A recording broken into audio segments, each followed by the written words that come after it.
ARK Islamic Media Services www.youtube.com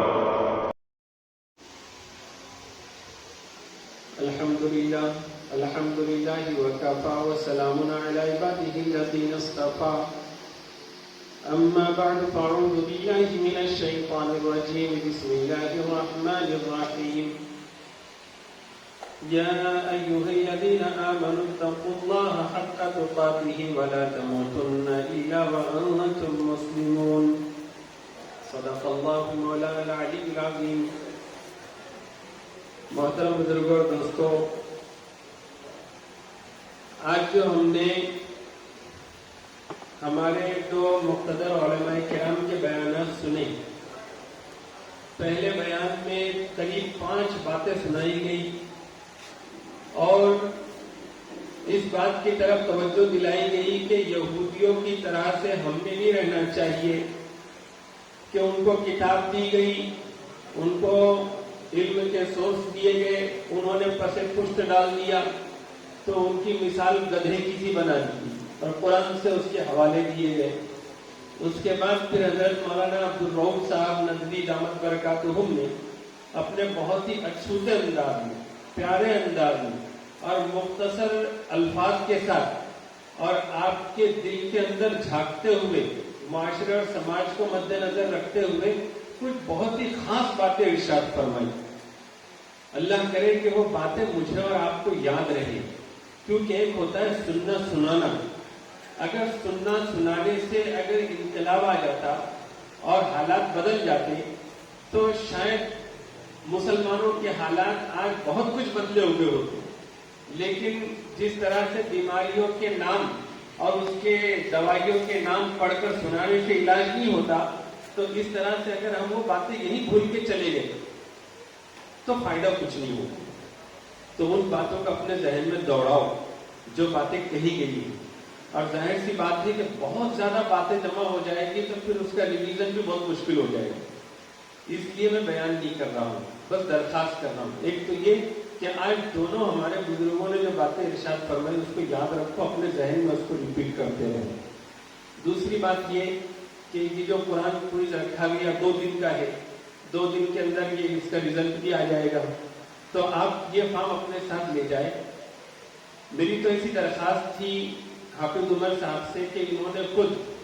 800 form یہاں لے کر آ جانا چاہیے تھا. چونکہ یہ فارم اب یہاں سے یہ لوگ لے جائیں گے تو گھر میں ایک آدمی تو نہیں ہے 20 سال سے اوپر، 4 5 6 لوگ ہیں، خواتین بھی ہے، تو ہر کوئی یہاں سے 5 5 6 6 10 10 لے کر جائے گا تو یہ فارم ناکافی ہوں گے. تو پھر اس کی جو فیس رکھی گئی، قیمت رکھی گئی 10 روپئے، تو 10 روپئے میں یہ فارم جائے گا اور فارم محدود تعداد میں ہے تو 200 لوگ ہی اس میں پارٹیسپیٹ کر سکیں گے. یا پھر آپ کی طرف سے اجازت دے دی جائے کہ پہلے لینے والوں کی یہ قیمت رہے گی اور بعد والے اپنے طور پر زیروکس کر کے شامل ہو جائے، تو اس کی بھی اجازت دے دی جائے تو اور زیادہ لوگ اس میں شامل ہو سکیں گے. تو اس طرح سے اس کو عام کیا جائے، اپنے دوستوں کو 10 12 دوست ہیں ان تک اس کام کو پہنچایا جائے اور سب کو اس میں حصہ لینے لگائے. ایک درخواست اور یہ بھی ہے، اور یہ عاجز کا ایک اصل میں بوجھ محسوس ہو رہا ہے مجھ کو اپنے اوپر، کہ ظاہر سی بات ہے کہ مسلمان کے 2 ہاتھ ہیں اور دونوں ہاتھ میں اللہ تعالیٰ نے ایک ہاتھ میں قرآن دیا ہے تو دوسرے ہاتھ میں سنت رسول ہے. یہ دونوں چیزیں ایسی ہیں کہ ہم ان میں فرق نہیں کر سکتے، اور ہمارے تذکروں میں اور ہمارے بولنے میں بھی جب ہم بات کریں تو یہ کہیں کہ میں قرآن اور سنت، قرآن اور حدیث، یہ دونوں چیزیں ہم ساتھ ساتھ چلائیں تو انشاءاللہ اس کے ذریعے سے صحیح نتائج بھی نکلے گی. کیونکہ بار بار جیسے صرف قرآن پاک وہ تو اپنا منبع ہے، لیکن ایسا بھی نہ ہو کہ قرآن کریم کے جو الفاظ ہیں تو ان الفاظ کی وجہ سے باطل کو موقع ملے گھر کرنے کا. کیونکہ قرآن کریم ہے تو قرآن کریم جیسی اصلاحی کتاب ہے تو لوگوں نے قرآن کریم کا جو مقام اور مرتبہ مسلمانوں کے پاس ہے تو کسی چیز کا فائدہ اٹھاتے ہوئے لوگوں نے قرآن کریم ہی کے نام سے باطل گھروں میں گھسانے کی بھی کوشش کی ہے. تو ہم لوگوں نے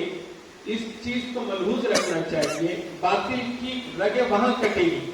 جب آپ قرآن کریم کے ساتھ سنت کو جوڑیں گے، قرآن کریم کے ساتھ حدیث کو جوڑیں گے. آپ نے قرآن کریم کہا اور اس کے ساتھ سنت رسول کریم کہا تو وہی پر سارے باطل کے تانے بانے ٹوٹ جائیں گے. تو ہم ہمیشہ قرآن کریم اور رسول اللہ کی سنت، یہ دو باتوں کو ایک ساتھ چلانے کی کوشش کریں گے انشاءاللہ.